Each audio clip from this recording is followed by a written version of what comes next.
I'm sorry, there's no one here by that name. I'm Rine, a journalist from Chicago. I was told she's at this number.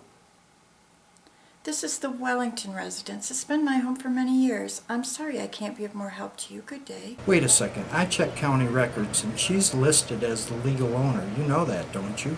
Yes, but what concern of that is yours? It's important that I find her. Would it be an imposition if I stop by? I'd also like to ask questions about Charles F. Stickney. Francis Stickney? Yeah, do you know? No. But why do you need to speak to Miss Hazelworth? I'm an investigator for the Great Lakes Paranormal Society magazine. I'm doing an article on paranormal activity at the Bowers Harbor Inn. Why do you need to speak to me then? Because you live in Mary Beth's house. I've told you I don't know her. I spoke with David Bernstein about letters addressed to Mary Beth that he delivered between 1945 and 1953. You were living there during that time, weren't you? What did you say your name was? Rine Hathorn. Mr. Hathorn, this is a very unusual circumstance, but I can see you within the hour. Do you need directions to my home? No, I have your address. And how will I know you're who you say you are? I have credentials and I'm wearing a green colored fedora. All right. I'll see you shortly then.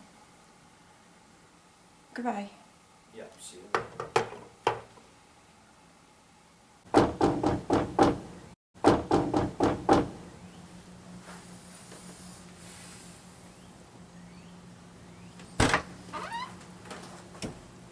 Hello. Are you Mr. Hathorn? Yeah. I'm Frances Wellington. Please come in.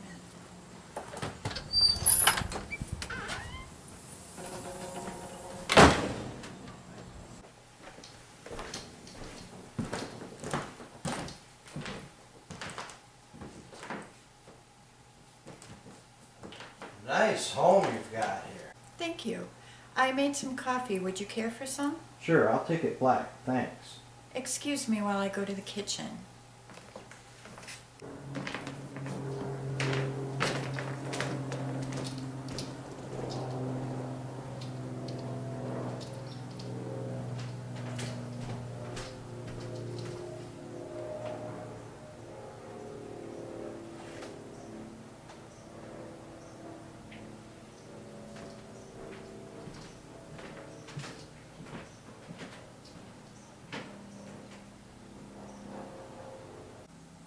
This is my first trip up here, Mrs. Wellington, and everywhere you look there's a lake. What do you call the one outside your window? It's called Torch Lake. The Indians called it a place of the torches. But you're not here for an anthropological lesson, are you, Mr. Hathorn? No, but I'm a real sucker for a good story.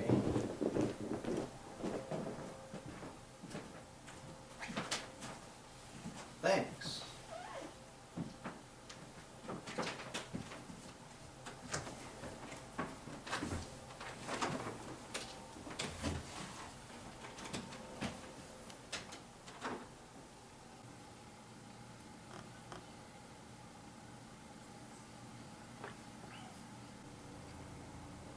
Does someone live here with you? No. Why? When you were in the kitchen, I saw someone in the other room. Well, that's impossible. It's just me.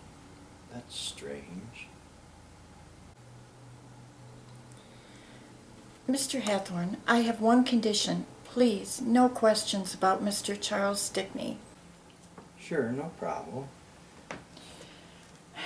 What do you need to know? What happened to Mary Beth's letters? I sent them back to the post office. The woman sending them obviously didn't know that she had moved. Do you find it odd that it took her 8 years to figure that out? I can't speak for her, Mr. Hathorn. I guess I'll have another talk with Brian Bernstein then.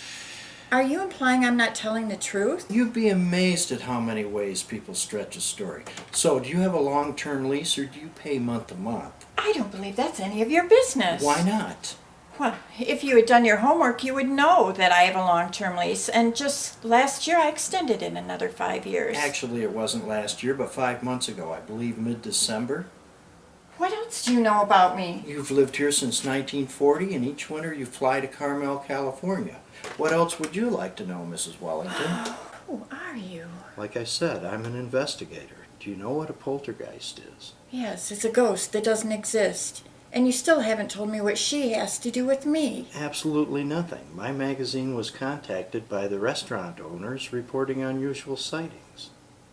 Ghosts, I presume. No, just one ghost. And this is where it gets interesting. There's an elevator that goes up and down without anybody in it, and there's a woman's reflection in their mirrors. Do you know what happened to Mrs. Stickney? No, but I'm sure you'll tell me. This next part gets a little hairy. Sometime during the mid-1930s, they found Genevieve hanging from a rope in the elevator shaft, dead from an apparent suicide. Excuse me, but why are you telling me this? I thought I already told you. I've already told you I don't know her, and if you don't have anything else to say, I'd appreciate our ending this conversation. There is something else. Take a look at this photo a waitress took. I've heard enough. I would appreciate you not contacting me again. Do you understand? Sure, but before I go, I'd like to say something. I think you've said enough. I'm an authority on paranormal phenomena, and the name written in blood on that mirror is Mary Beth Hazelworth. Genevieve's ghost did that. The waitress could have been disingenuous, creating a hoax for her own amusement. Sure, that's possible, but why her name? Why not Betsy Lou or Margie Ray? I don't have to believe any of this. Oh, I think you do. I've encountered things like this before, and it's no coincidence you're living in Mary Beth's home. Are you sure you don't know where she is? No. All right, I can see you've made up your mind. Listen, if you happen to come by here, could you please have her call me at this number? Thanks for the coffee. Goodbye, Mrs. Wellington.